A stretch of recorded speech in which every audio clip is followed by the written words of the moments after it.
Salut à tous, c'est Punk de la chaîne, bienvenue sur cette vidéo qui aujourd'hui va parler de coaching et en l'occurrence parler un petit peu de solitude. C'est intéressant, hier j'étais en train de lire un article comme quoi il disait que il y a beaucoup de personnes qui aujourd'hui se sentent mal à l'aise, notamment dans le célibat, dans le fait de vivre seul. Et que c'est deux choses angoissantes, c'est-à-dire le célibat suite à une rupture et après surtout la solitude, la gestion de la solitude. Et c'est vrai que ces dernières semaines, ces derniers mois, j'ai constaté que une des peurs vraiment fondamentales d'énormément de personnes, c'est de se retrouver seul. Il est toujours intéressant de se rendre compte que déjà on a cette peur. Beaucoup de personnes peuvent dire oui, non mais moi j'aime bien me retrouver seul, j'aime bien passer du temps avec moi-même, etc. Parce qu'ils savent que c'est un temps qui est un laps de temps qui est assez court et qui leur permettra clairement un recentrage. Et c'est déjà quelque chose d'assez génial, des personnes qui peuvent se dire ok, moi je peux passer un peu de temps tout seul, je peux me retrouver avec moi-même et me sentir bien. Par contre, en discutant avec pas mal de personnes, en lisant quelques articles et encore hier en discutant, ce qui est intéressant, c'est de se rendre compte qu'il y a une vraie peur, une espèce de phobie de la solitude. C'est-à-dire qu'il y en a, s'ils se retrouvent seuls, admettons que leur conjoint ou conjointe se barre, pour ne serait-ce que quelques jours, le fait de se retrouver tout seul le soir chez eux, ça les met dans un malaise mais profond et vraiment à péter un câble, parce qu'à partir d'un certain âge, à partir d'un certain moment, les potes sont plus dispo, aller boire ou un verre ou aller au resto tout seul pour certains c'est inconcevable, et donc il y a une espèce de pression qui est en train de se mettre en place. Pression qui va être souvent difficile à gérer parce que aller faire une activité et avoir ses potes ou avoir des retours d'interaction ne suffisent pas ou même ne sont pas applicables. Donc, on se retrouve dans une rencontre avec l'être. Et la rencontre avec l'être, on sait bien dans le dev perso, dans le coaching, dans l'hypnose, etc., que c'est quelque chose qui n'est pas toujours très simple. C'est pour ça que dans l'étude là que je lisais hier, il disait que beaucoup de personnes célibataires, alors il disait donc qu'ils vivent seuls, vont avoir une hygiène de vie qui va être moins bonne que les personnes qui vivent en couple ou en famille, parce que ils ont des tendances à aller vers des addictions diverses, comme l'alcool, les drogues, et je me souviens plus quoi, alcool, drogue, quoi, bon bref, les addictions qu'on peut avoir de façon assez générale pour éviter d'être, pour faire des choses, et combler le sentiment, l'émotion ou la sensation de solitude qu'on peut avoir. Et il se trouve que c'est quelque chose qui peut vraiment nous faire réfléchir. Qu'est-ce qui fait que dans l'éducation, ou même dans les cheminements qu'on propose en accompagnement avec les partenaires, qu'est-ce qui fait qu'on ne travaille pas un moment ou un autre sur ce rapport à la solitude? Vous savez, je vous avais proposé que sur les premières séances, peut-être l'idée c'est de travailler sur la discipline. Comment tu te disciplines? Est-ce que tu es capable de te discipliner? Est-ce que tu es prêt à te discipliner pour toi par rapport aux sessions qui vont venir? Et est-ce que cette discipline bienveillante, tu es prête à la mettre en place tous les jours de ta vie pour te sentir mieux, bien, etc. Là, moi, ce qui me vient avec ces réflexions et ces petites lectures, c'est de me dire, est-ce que fondamentalement, la plupart d'entre nous, voire tous, on n'a pas une peur à la base d'être seul?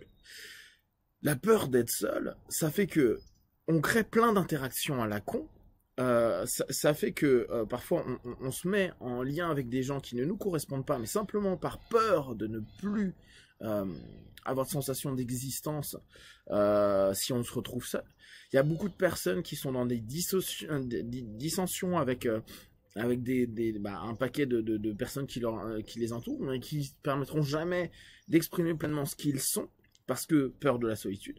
En fait, bien sûr, les processus peuvent être différents. Ça peut être, si on reprend Bourbeau, ça peut être des rejets, ça peut être de l'abandon, ça peut être de la trahison. Mais en tout cas, la conclusion, c'est de se dire, là, je me retrouve seul.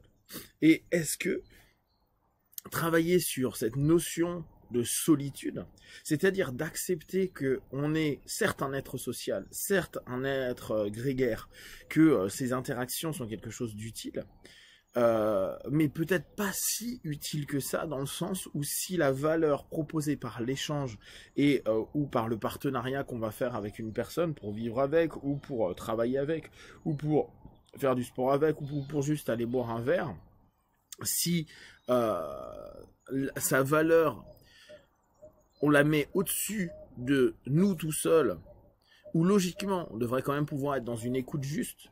Alors après, bien sûr, avec toute la complexité de l'écoute, c'était le thème d'il y a quelques jours, et où Gérard avait fait un super bon feedback là-dessus, à dire oui, mais c'est compliqué parce qu'on sait pas vraiment le comprendre qui on est, et on n'a pas passé de temps à ça. Donc c'est sûr que se prendre du temps avec soi-même, se connaître soi-même, c'est un cheminement, mais logiquement la valeur de nous-mêmes par nous-mêmes devait être au moins égale, voire supérieure à celle de toutes ces personnes toxiques qui nous prennent la tête et qui, au bout du compte, hormis ne pas nous laisser seuls, ne nous apportent rien ou très peu de choses. Donc, ma réflexion actuelle, c'est qu'est-ce que nous, en tant que praticiens, accompagnants, on peut permettre pour ouvrir sur les portes positives de la solitude.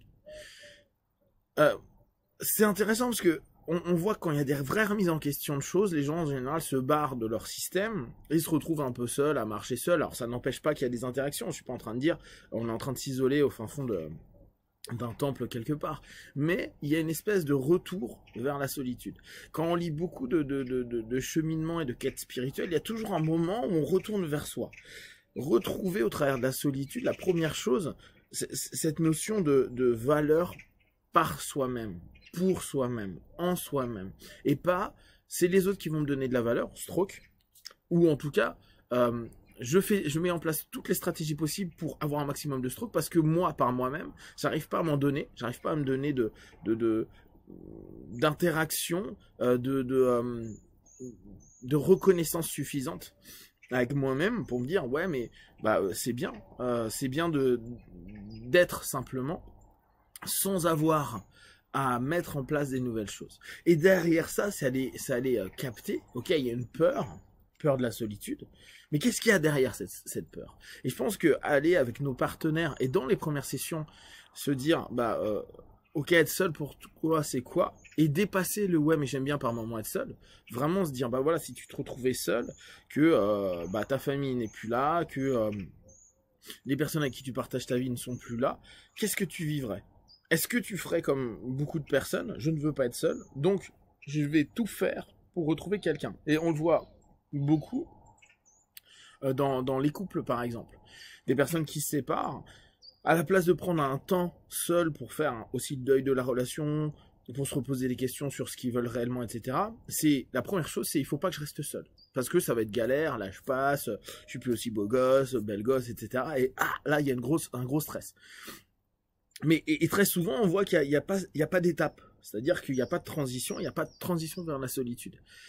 Pourtant, si on commence à prendre et à accepter cette solitude, non pas comme quelque chose d'absolu, c'est-à-dire qui restera comme ça, mais le prendre comme un élément déterminant pour nous retrouver, nous comprendre, nous accepter, et surtout peut-être pour la première fois de sa vie se découvrir, et ne pas simplement, et là je reviens sur la vidéo d'il y a quelques jours, mettre un masque pour dire regardez qui je suis, etc.